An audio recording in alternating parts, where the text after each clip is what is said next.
Remember, I wrote a poem about that. Now, describing me after the event. You have it? Yeah, I have it here. Please share it with us. I have it here.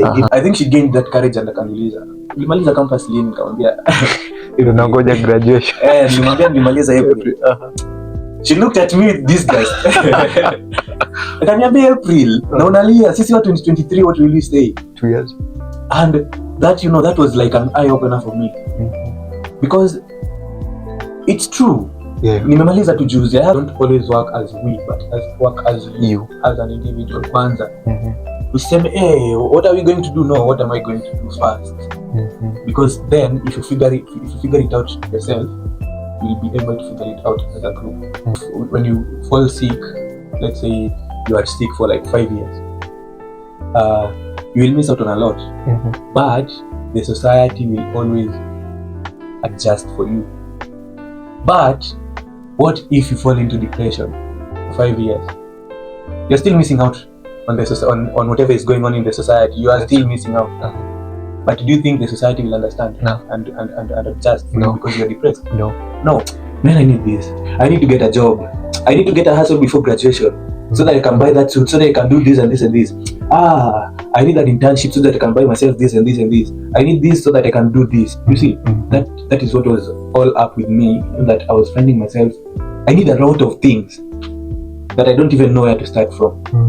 But after the event, after I had talked to people, I had networked, other people talked to me, I came to realize I was running a marathon with full speed. And I was going to get tired. You were sprinting on a marathon.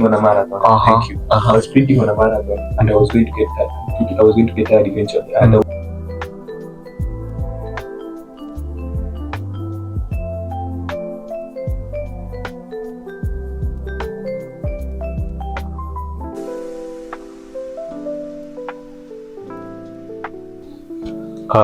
welcome again, guys, to the quick fire questions from Modern Day Campfire. So we were doing questions as per the last episode. We took a break, then tunaendelea. Yeah. So it was you I was speaking. Okay. Asking. So hi, I'm still James. That hasn't changed. I am so glad to be here. I am getting to learn a lot. Yeah. So another question. What is the most sensible thing you've ever heard someone say? Most sensible thing? It was like, inner success is way more important than the outward success. Yeah, so inner success ni things like self-fulfillment. Yeah, mastering yourself, knowing how to make yourself happy without depending on the outwards. Yeah, that was the most sensible thing I heard someone say. The person who said his name is Rick Rubin. Yeah, a producer. Yeah. You? Wow, there's a lot. The one I said about my boss, just start now. Just start. Start. Another one by President Obama, the former President Obama. Just do it. Just do it. Just do it. Whatever it is you have in mind, you just do it. Because people always have the inward fear of what if I fail? Yeah. What if it doesn't work out? The what if questions.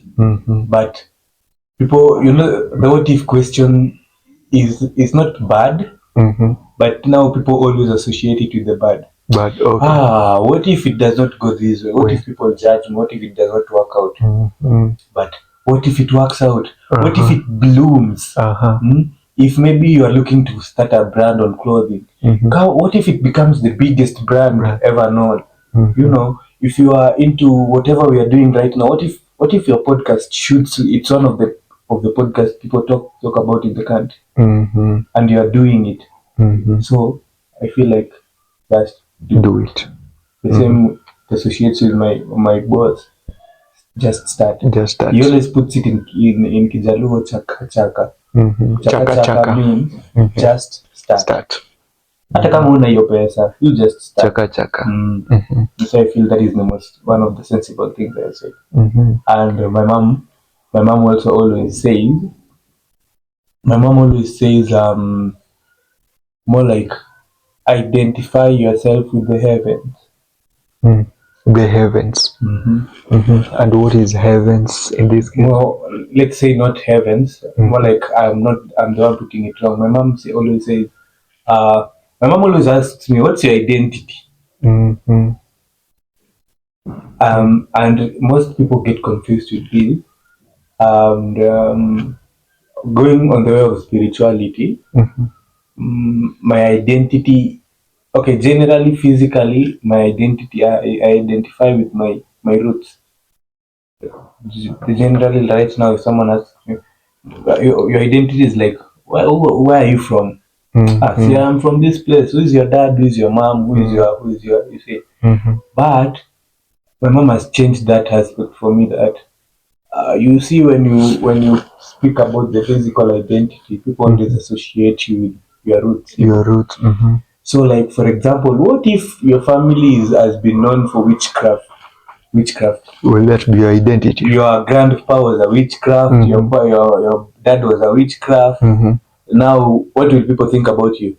You, even if you're not a witchcraft, they always identify you as a witchcraft. A witchcraft. Yeah. So, general family identity to link up inafanya people tend to like judge us, so maybe things may not work for us. We are tied to the generation. If it's a generational blessing, well and good, but if it's a generational curse, you are tied to that.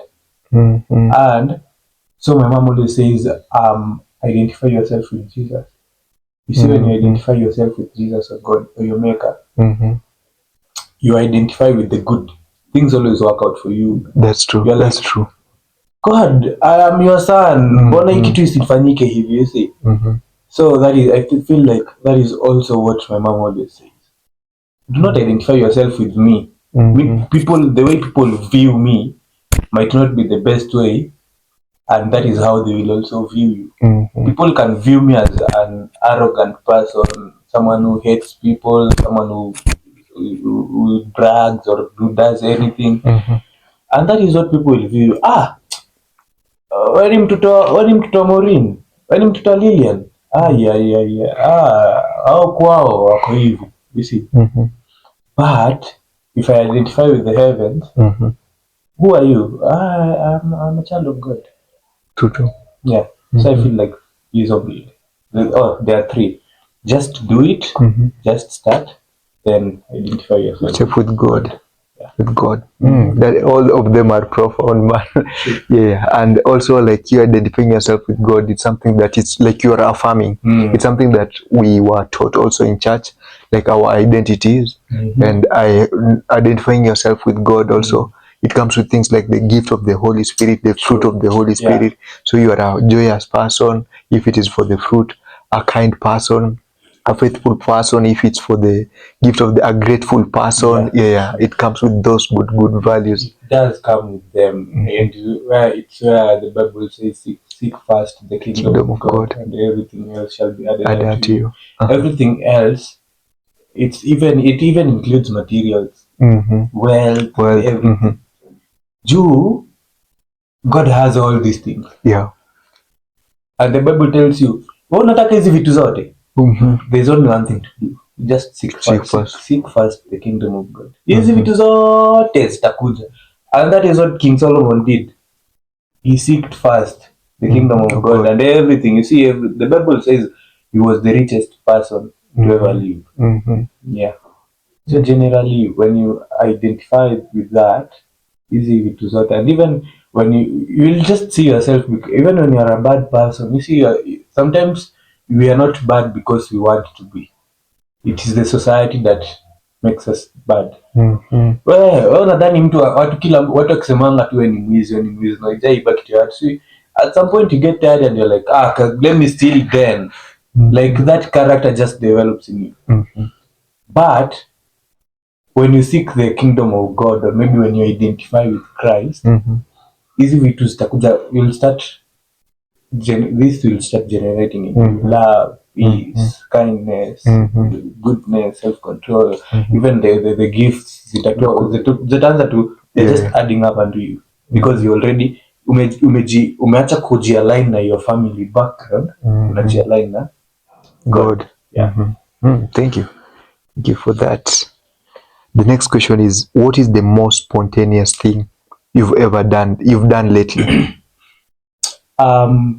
I think more like stopping and rethinking. And through that, I wrote. I remember this happened. By the way, this happened after our collective event when I talked about getting emotionally overwhelmed. And after that event, when I got to network with people and talk, when I went home, I remember that night. Now I was like reflecting on how the day went. You know, what change it had in me. Like I was balancing. When I left home, I didn't know anyone. I had not even met you at that point. We were Yeah, going to meet yeah, for the yeah, first time. yeah. I had a few expectations. Expectations. So after the event had happened and I went back home. Do you mind sharing with us the expectation? Yeah, okay. The expectation was okay. I have on normal basis attended these events of the mental health and focus events and social events with people. And generally, I'm always like expecting some kind of vibe. Yeah, how people are going to be friendly. I'm going to vibe. I'm going to come out from there knowing people whom I had never known before. So that was part of my expectation. I was like, I've never met Martin. I need to go meet him today. I just need to go, and that was part of my expectation. Another one was to like just share, talk Yeah, to people, yeah, view people. The way I said earlier when I started, I'm someone who likes exploring the human nature in terms of emotions and how people relate to their life and things and the world itself. So that was more of my expectation, not just viewing me as an individual, but the way I view this thing this way, how would someone else view it? And that is why when I talked about um, sometimes getting emotionally overwhelmed, um, it's not like I didn't know how to deal with that. As an individual, I knew what I do to deal with that, but I needed other people to tell me how to deal with that. Maybe my way doesn't help as much, but if I incorporate this and this and this and this, at least I will figure out how to work that out. So that I think that was the whole thing. I had an expectation about of the event, and going back when I said that evening when I was reflecting on the change that the event had on me, or maybe what happened to me after the event, I figured I was too quick. You see, like a race, the way you would run a 100 meters race is not the way you would run a marathon. You see, for 100 meters, you will sprint full speed. Yeah, true. But for a marathon, you will not run the same speed with that because the distance is very long. Very long. You need energy. You need energy for a long time. Yeah, for a long time. So you have to. But for a sprint, you're like, I just need to unpack this for this so that I win. But for a marathon, you're like, let me release it in bits, and bits, and bits, and bits. So that is how I was before that event. Before that event, I had a lot of things not figured out in terms of myself and in terms of what I want in life. And I was so quick to moving. Venye nilikuambia when we started, I was so quick to like, man, I need this. I need to get a job. I need to get a hustle before graduation so that I can buy that suit, so that I can do this and this and this. I need an internship so that I can buy myself this and this and this. I need this so that I can do this. You see, that is what was all up with me, that I was finding myself. I need a lot of things that I don't even know where to start from. But after the event, after I had talked to people, I had networked, other people talked to me, I came to realize I was running a marathon with full speed. and I was going to get tired. You were sprinting on I a was marathon. sprinting on a marathon. Thank you. I was sprinting on a marathon, and I was going to get tired. I was going to get tired eventually, and I wouldn't finish the race if I get tired. You know, so I brought myself to calm down, to be patient, and I did. I remember I wrote a poem about that. Now describing me After the event. after the event. You have it? Yeah, I have it here. Please share it with us. I have it here. I did write a poem. Nice. After the event. I wrote a poem that describes me, where I was quick, but something shifted, and I brought myself to like calm down and all that. So it's called The Pace of Grace by Jakes Me. It says, beneath the shade where stillness grew, a bench beneath the leafy shade, where thought once rest, then gently swayed. I chased the sun with restless haste, not knowing peace was being replaced by echoes of a mind dismayed. The toll of speed, the cost of strain. I rushed towards dreams not yet aligned, ignored the voice within my mind. The pressure built, the joy grew thin. My soul cried out beneath the din, but silence taught what speed confined. The shift the shift begins with just one breath. Today I sat, and life replied, not with demand, but truth supplied. To walk, not to sprint, through morning light, to honor rest, reclaim my sight, and slow the pace where healing hides. Now I am here, not just ahead. So here I stay, not lost in rest, but present in the quiet place. The trees don't rush, they simply grow. And I, like them, will learn to flow. In every pose, I find my grace. Do you mind repeating it for the last time? Yeah, Slowly, yeah. kidogo to sasa. Okay. So the poem is called The Pace of Grace by Jakes.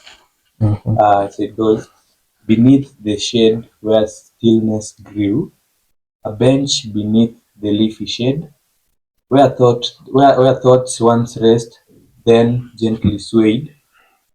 I chased the sun with restless haste, not knowing peace was being replaced by echoes of a mind dismayed. The toll of speed, the cost of strain, I rushed towards dreams not yet aligned, ignored the voice within my mind. The pressure built, the joy grew thin. My soul cried out beneath the din, but silence taught what speed confined. The shift begins with just one breath. Today I sat, and life replied, not with demand, but truth supplied. To walk, not sprint, through morning light. To honor rest, reclaim my sight, and slow the pace where healing hides. Now I am here, not just ahead. So here I stay, not lost in rest, but present in this quiet place. The trees don't rush, they simply grow. And I, like them, will learn to flow. In every pulse, I find my grace. Amazing. And where do you share your work? Let's just say I don't know. I just write. You just write. Yeah, I used to like post them on my IG, but again, okay. Generally, let's say I just write. Some I even lost some. Okay. Sometimes I just. The ones that you lost were from the phone or the book? I remember I lost a book, my diary. I'm still getting to look for it. Yeah, but I have some on my phone. So maybe I will like start sharing them with time. So you see, maybe generally how I write is I generally don't just like words just come. Like for example, this one was a picture. that mostly best describes me. There was a friend who posted this picture on WhatsApp. Okay. Yeah, generally posted that on WhatsApp, and so it. But you will share with me the photo. I'll post. Okay. So you see, the moment where things connect, dots connect. So I think this picture came in at a point where I was rethinking myself, because at that point I was like, and that is where you see I was sprinting for the sun with dreams. I was chasing dreams that are not yet even aligned. I was like, I need this, but I don't know why I need it. Okay, it's okay, I need a job, but when the job comes, will I be able to handle the demands of the job? I didn't think that. That one. So I was chasing dreams that were not yet even aligned. When this job comes, pays me that money. What do I have in mind to do with that money? Apart from general bills that I would pay or do, what else beyond bills and beyond this? What did I have? If I was asked at that time, I couldn't answer that question. And I think after the event, I did talk to someone a lot, and I was like, hey, me, sijapata job. I will just say the name because it was open. She's Fiona. You remember Fiona? Fiona Fifi. Yeah, Fiona Fifi. I was telling her, I just finished campus, sijapata job. I'm just there, sina nini. So initially while I was talking about this thing, alikuwa ananihurumia because alikuwa anaona nilimaliza campus kitambo. Okay. Hadi yeye mwenyewe anaanza kujidoubt. Mimi nitawahi pata kazi kweli ama nini? So I think she gained that courage and akaniuliza, ulimaliza campus lini? Nikamwambia Ile nangoja graduation. Nilimwambia nilimaliza April. She looked at me with disgust. Akaniambia April, na unalia, sisi wa 2023, what will you say? 2 years. And that that was like an eye opener for me. Because it's true. Yeah. Nimemaliza tu juzi. I haven't even hizo job natafuta, maybe I'm not even qualified for them because I don't even yet have the papers. So why am I rushing? So I think the whole reflection, I think even I would even say that day was even meant for me. I think that was like the changing, the turning point for me, whereby I relaxed and I chilled, because I even came to realize even the emotional overwhelm that I was talking about was because of thoughts that are piled up in my head. I want this. What if by this time? I remember the question you asked. Happen. What if by this time this doesn't happen? What will I do? How will I do it?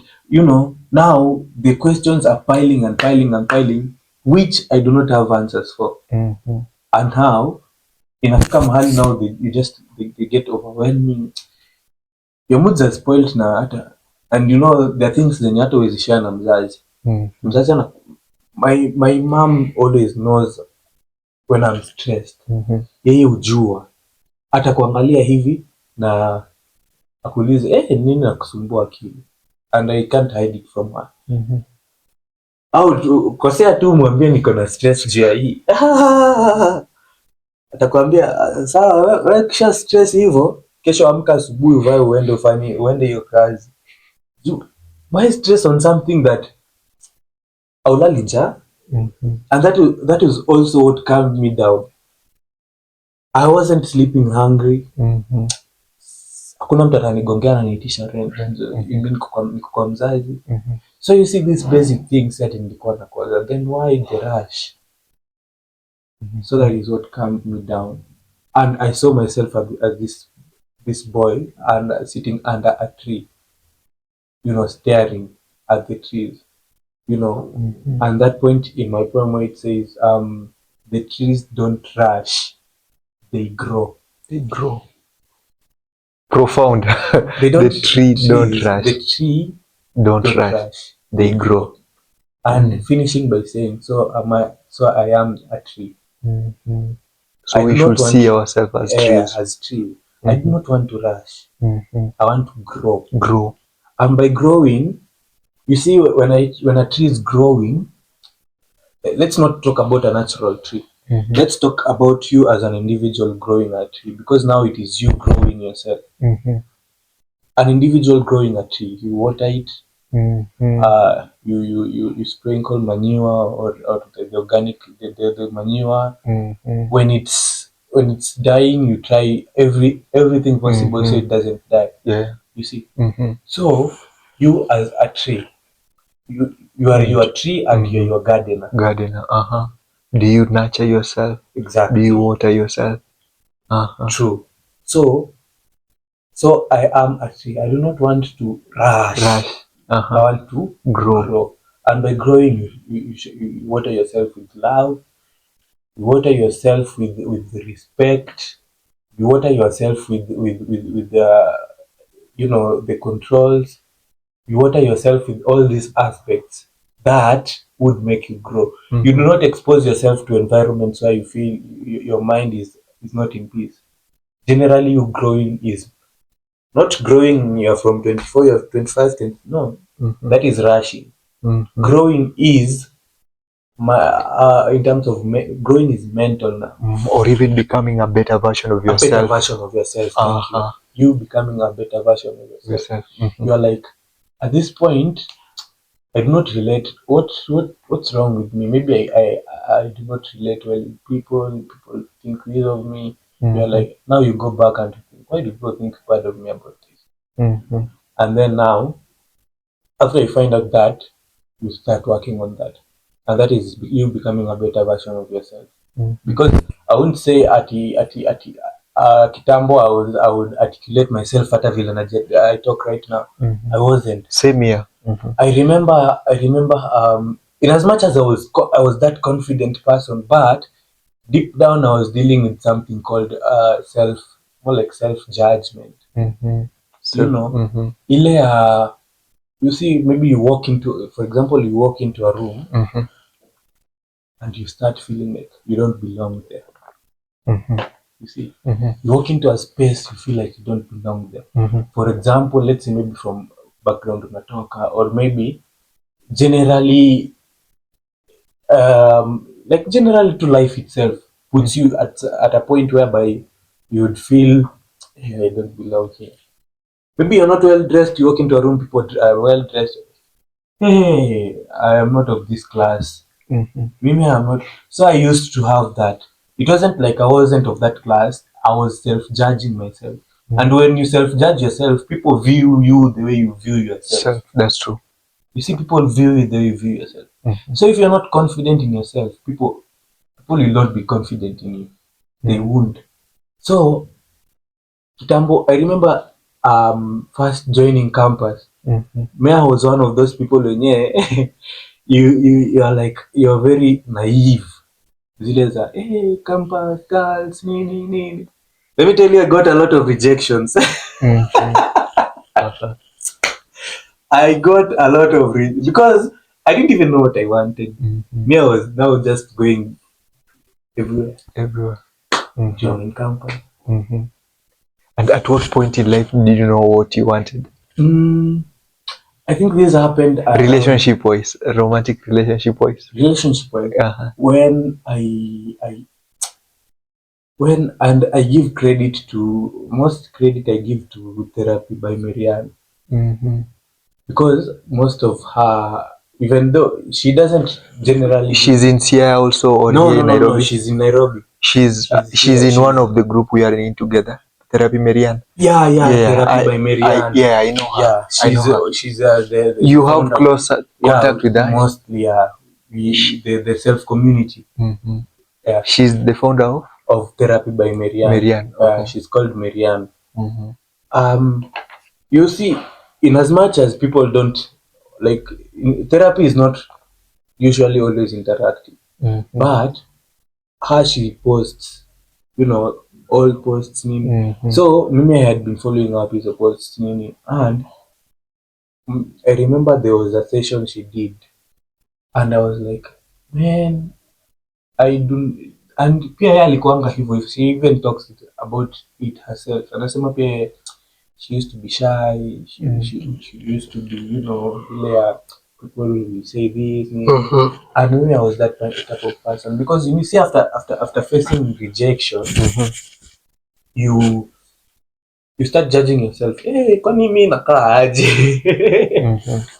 You will say that about yourself, and when that happens, when self judgment kicks in, utaanza kujisolate sasa.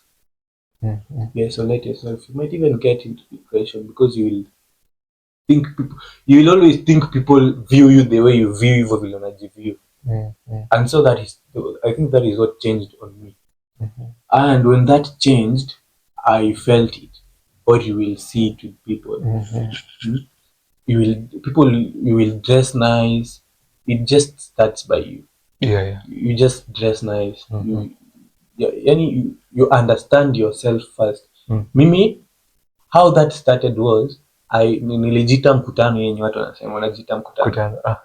And I started out on how I want to view myself as an individual, or more like I want to study myself. I remember I have that note on my diary. I wrote it na nikajiambia I want to. That happened in 2024. I think starting of 2024.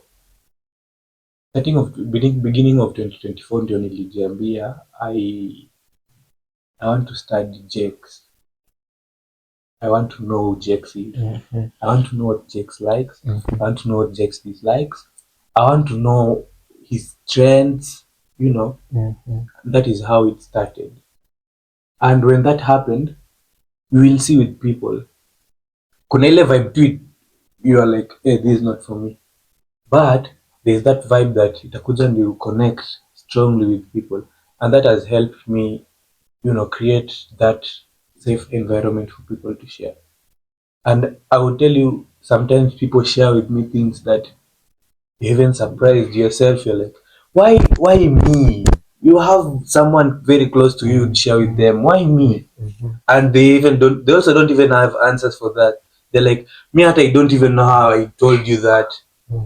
And through that, it has immense idea to connect a lot of people and understand a lot of people. You see, which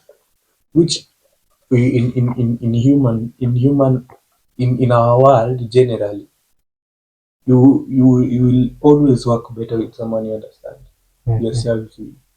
Na unasikia, huyu ni best yangu, mimi namuelewa. Mbona asema nakuelewa? Anajua kitu kikukasirika, anajua kikukasirisha, anajua kikufurahisha, anajua limit yako, anajua, you know. Those happens. And the moment I learned that about myself, or the moment I gave myself space to learn myself, it has helped the way people view me, or the way I view myself. Now people no longer like judge you. Hey. Right now, mimi right now I can go to a space where I generally too I feel I don't fit in, but I will have to fit in. I will. And that inanisaidia sana, because at the end of the day, ukiingia mahali, even our event, vile niliingia, see, you saw me, I was very quiet. Nobody knew I was such a talkative person. Niliingia nikakaa chini. And nikiingianga hivyo, I study people. Okay. So that I know how I observe. So that I know how to approach someone. So I will just enter a space even and cut pole na nyamaza. And by the end of the day, nikitoka hapo, I'll make sure everybody knows me there. Everybody knows, and it happened. Yeah. I will make sure everybody knows me there. Whether it's through cracking jokes, whether it's through doing what, I will make sure I get out of there. Everybody knows. Oh, so that I'm talking meet kesho. Oh, that is Jakes. That happened. And I even get surprised sometimes. Do you remember this? I don't do it. Like unajua saa zingine you're so used to it that sasa you don't do it to validate something, but it's now just happens. I remember now this happened in back in Bondo in school. I work with most charity organizations. So there's this time we went to a charity event at a school around our university, and I'm one of the leaders for a charity organization. And so that day I was like in charge, more like the MC. I was now coordinating everything. And I connected with the kids, and they are near to Apple local. You would meet them anywhere. Yeah. I connected to the kids, and I remember I did introduce myself to them as Uncle Tom.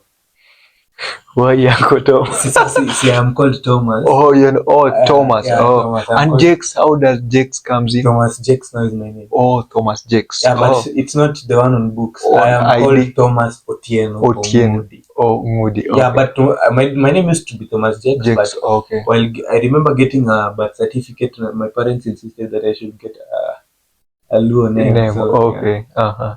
So I told them I'm Uncle Tom.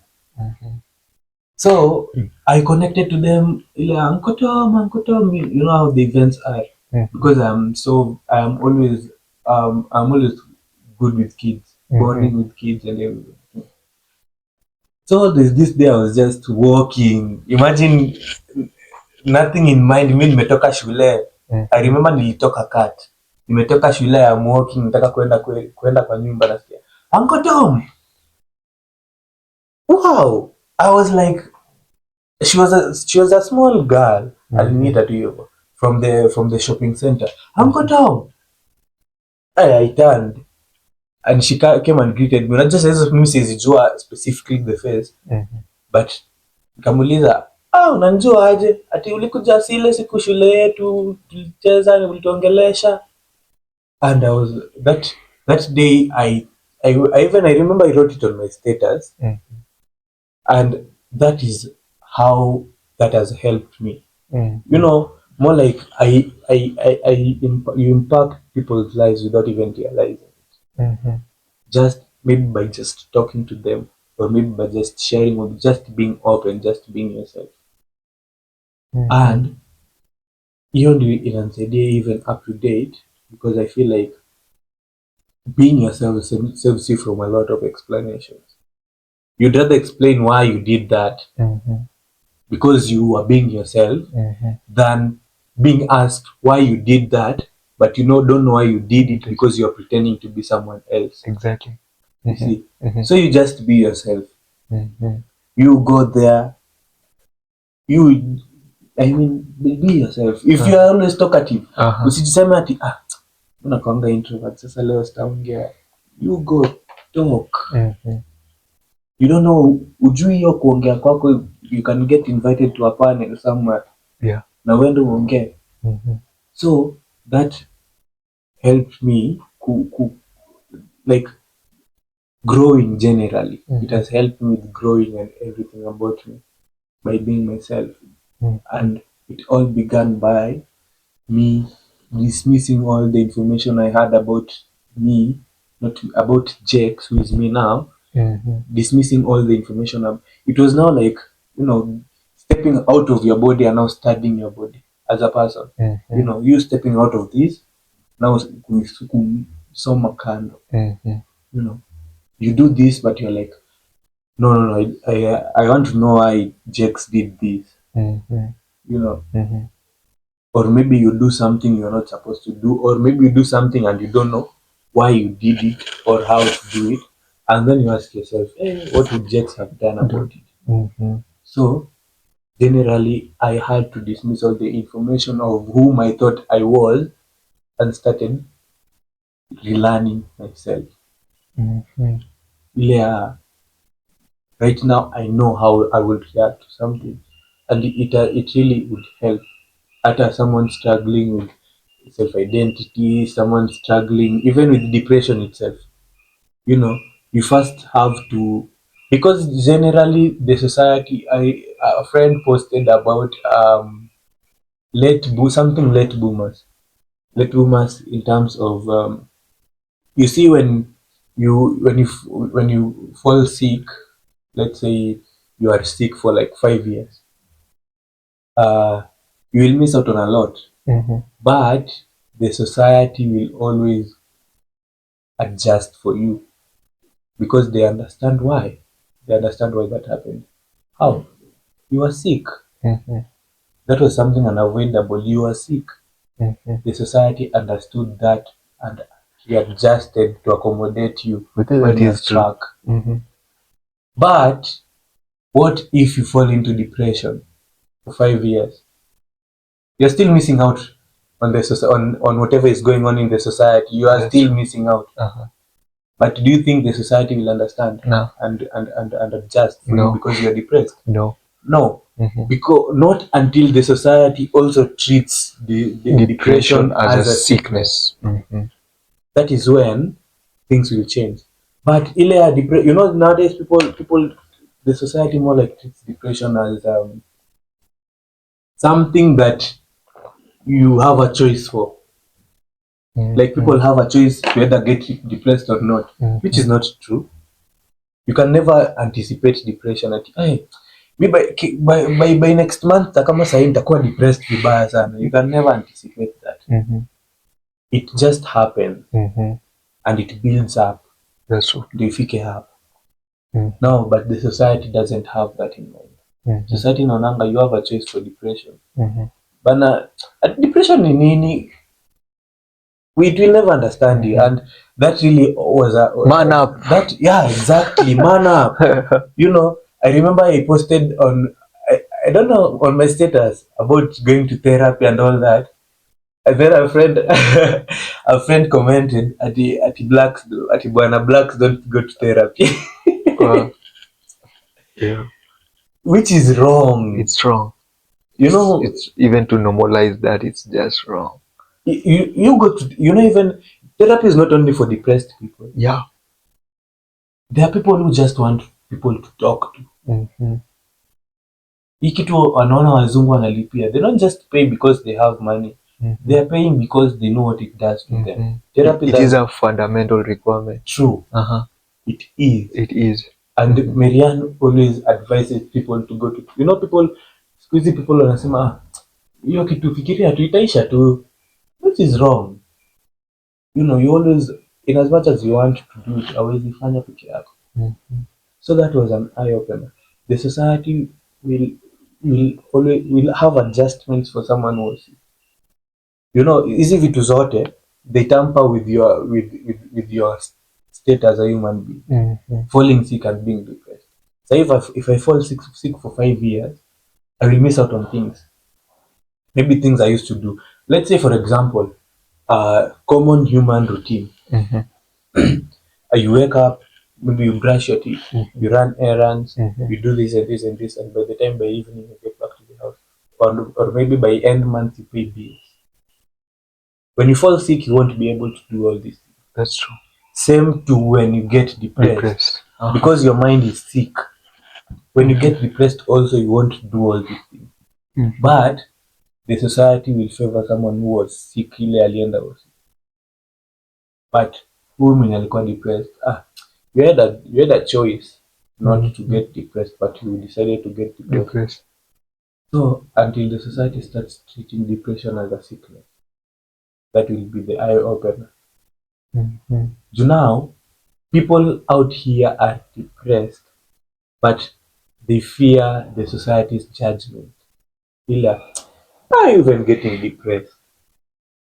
Mimi, in fact, someone who is depressed is so delicate, like an egg. Huyu mtu, you never know what is running through their mind. Maybe it's even suicide. People are depressed out here. And depression si ile tu yenye unaona sasa mtu amekaa haizifanya kitu. Even people walk out here and they're depressed. Mtu ana run errands na ako depressed. But why don't they speak out? Because the society does not acknowledge depression as a sickness. And there's also a hospital for depression, and that is why psychologists exist. Because they know how to deal with that. And nobody should lie to you at psychologists where they don't get depressed. Yeah, stress. They also know, and that is why they do it. Psychologists also go to psychology. what do you think, what do you know what they take in? You know, they are like, they take your burden. Yeah. And that overwhelms them. Juu unaanza kufikiria shida za mtu mwingine, inakustress than shida zako. And that also takes a toll on them. Hadi wao unapata wako na stress sana, because a client comes to you anakwambia I attempted suicide 5 times, anakuonyesha bruises. Unajua you will put yourself ile life ya mtu kwa mkono yangu as a therapist, because you will check, what if this therapy doesn't work and he goes and attempts suicide the 6th time and person dies? That will be on me. You will feel that. So wao pia they always on experience your mental breakdown. And hadi wao they go to therapy. There is therapy for therapy. So hiyo ndo shida ya society.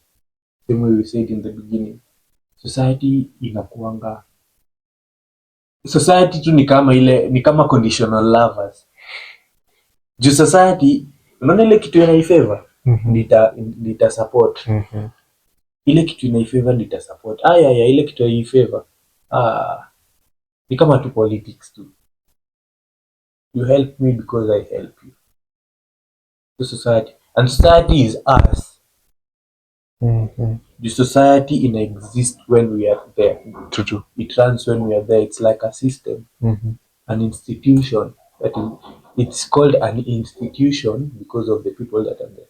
So the society is us. Until tuache kujudge watu ati depression ya wazungu, kunywa pombe strong. Kataa utakunywa pombe. Kwanza pombe hata sasa itafanya ufikirie shida zako sana. Because now you will be digging deep and finding validation na itakusaidia. Or maybe you might be peaceful just for that moment. Tulie. Because maybe if you are sober, you're on your right sense, it's not easy to cry. But when you are depressed, ukunywe pombe, utalia, usikie fiti, kesho yako you wake up hangover. And it's waiting for you. It's still waiting for you. Right there, makeup. Buddha, niko hapa bado.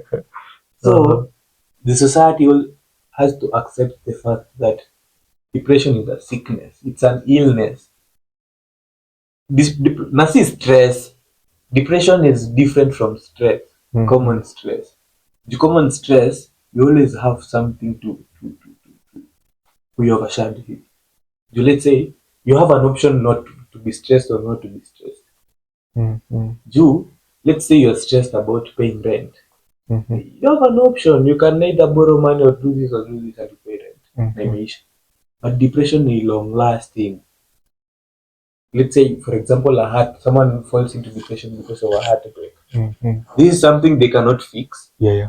Because maybe your partner has already married someone else, and you're into depression. You cannot fix it unless you cannot return things to normal the way they were. But you have an option of healing and moving forward. And it takes time.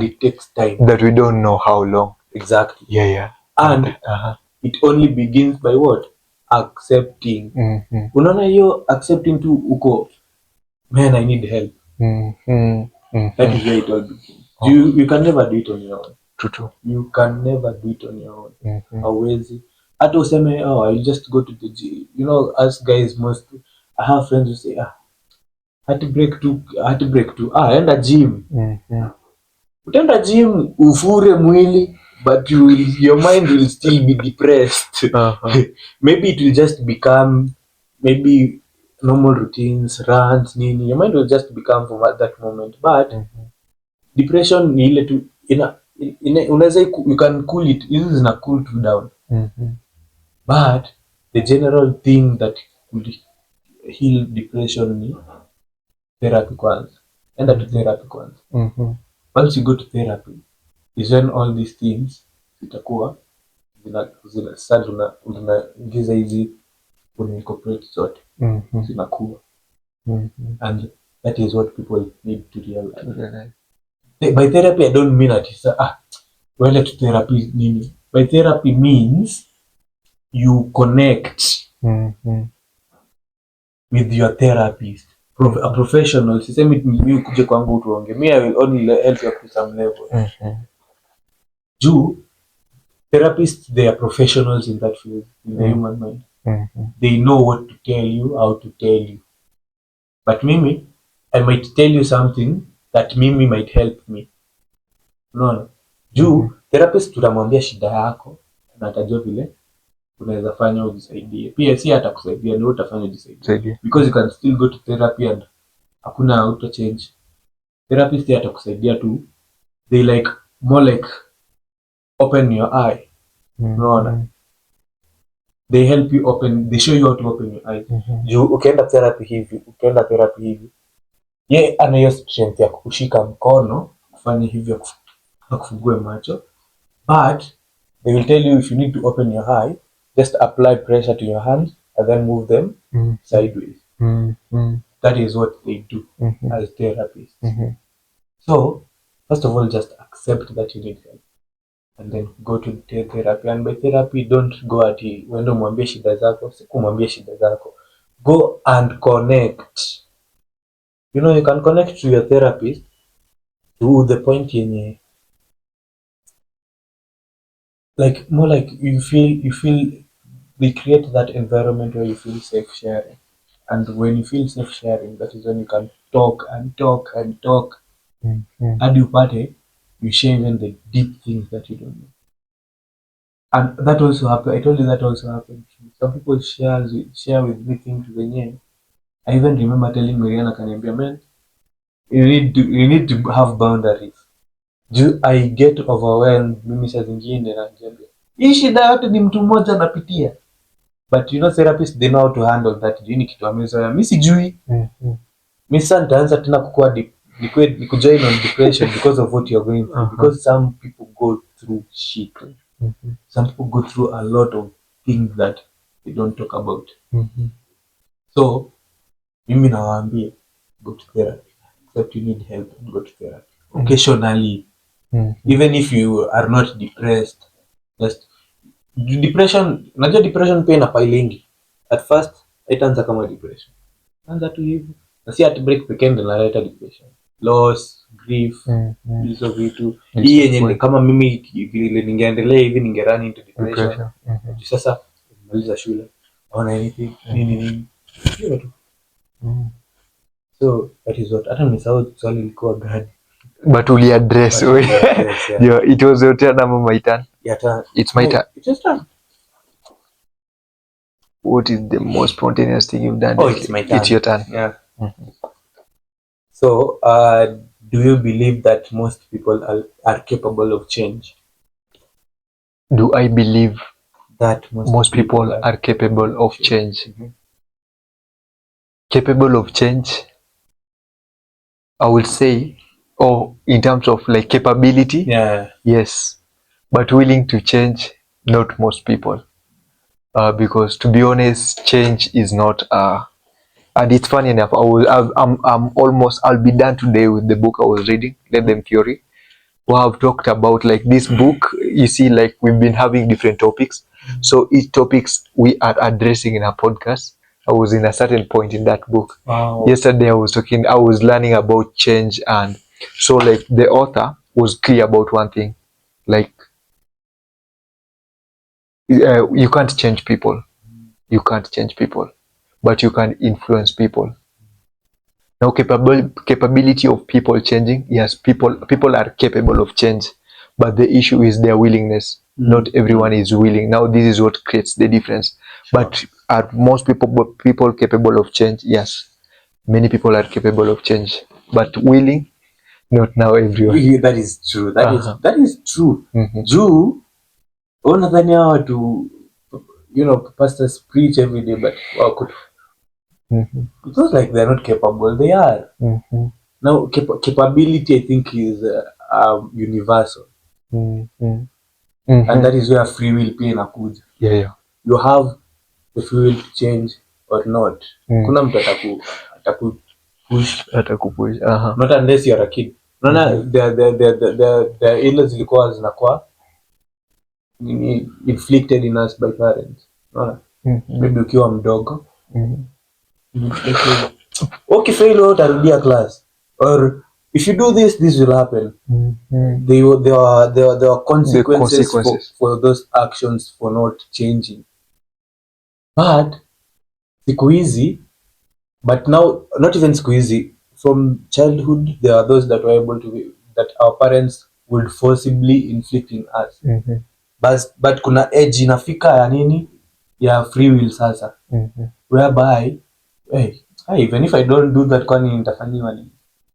Kitambo najua ulikuwa unaogopa nisipofanya hivi mzazi ataninyorosha. But siku hizi even if I don't do that, kuna kitu kitanifanyikia. Kama consequences you are willing to face it. Exactly. So hadi people just do things because now, like, it's their wow, mean, so why not? So capability universal, lakini sasa mali hiyo tani ina take me willingness. By the way, it's not everybody is willing to change. And I always feel like, why would you talk to someone leo, kesho huko ingine hii people get tired. Na ndio unapata hadi mwalimu anakufundisha leo hii na hii nachuka na unless now you're willing to pass. That's true. So I feel like it's true capability, yes, but the all ina depend na willingness ya watu kuchange. As an individual. Thank you for that, Jex. We'll call it a wrap. But before we end, maybe what will you tell, where can our viewers find you, and what message will you want to pass across? Wow, mimi I am on social media. Instagram is Jex_Tom_Jex_Tom_.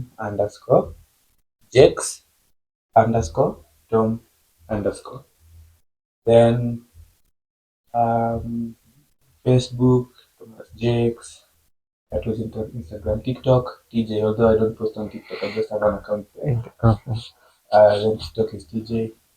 Then phone number 0710221409. So that is I can also talk. I'm also a mental health advocate. Although kuna pointi ikifika, I'll just refer you to a therapist. Because I am also looking out for myself. One message I would just want to pass across is there's I always say this, there's always no better person to understand you than you. It is only you that will always understand yourself.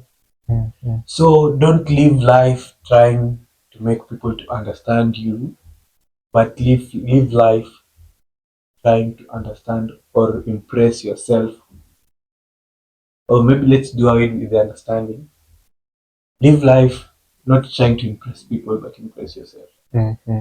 Because when you try to impress people, you might do things that you are not comfortable doing as an individual, but you will do because they want you to do, or you want them to feel good about you. But if you work to impress yourself, everything will always be about yourself. Everything you do, you will always put yourself first.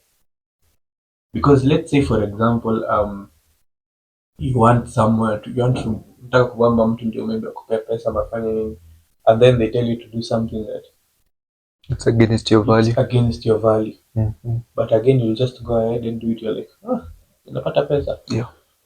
But the later thoughts ndo zitakuhaunt. You're like, why did they even do that?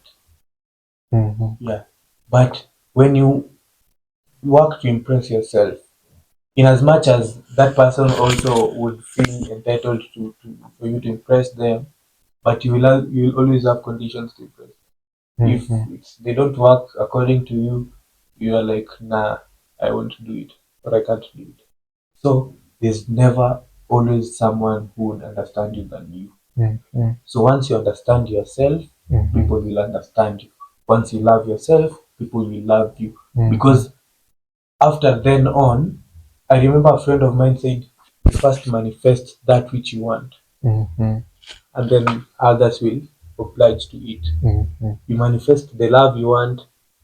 That is what, more like you attract what you are. Yeah. You see, if you manifest that type of love, that is what will come your way. I'm not saying itakuja tu ijilete peke yake, you know, there will be a couple, but you will be at a point whereby you will understand what it is that you want. And if it's something you don't want, you will simply just say no and step out of that. Yeah. So generally it's that. You don't always work as we, but work as you. As an individual kwanza. Useme, hey, what are we going to do? No, what am I going to do first? Because then if you figure it out yourself, you will be able to figure it out as a group or as a team. Yeah. Thank you, Jakes. You're welcome. Yeah, and if you are paying attention to this conversation, Jakes was heavy on depression, and also in the conversation he talked about therapy, and you talked about something that really touched my heart, about what the event did to you. Yeah. And for that sake, if you are someone who is maybe struggling with depression, or you are in Nairobi and you don't have a community that will give you a sense of belonging, Modern Day Campfire has Modern Day Campfire Tribe community, where we host a monthly event. Our next event will be a soulful picnic that will be having bottle painting, soulful music, and karaoke. Yeah. We'll be having food. It will be 9th August on Bomblas Park, Memorial Park, there in Nairobi, on 9th August. So just mark your calendar. And if you are looking for a community, or you feel disconnected, or you just want to unwind, kindly join us on that day, and you will be able to attest on what Jakes has attested on this podcast today. Yeah. And apart from that, I just want to thank you, Jakes, again for creating your time again, and for the never-ending supporting viewers of ours. It's because of your support we keep on doing what we're doing. Thank you. Have a good one. Yeah, that was great.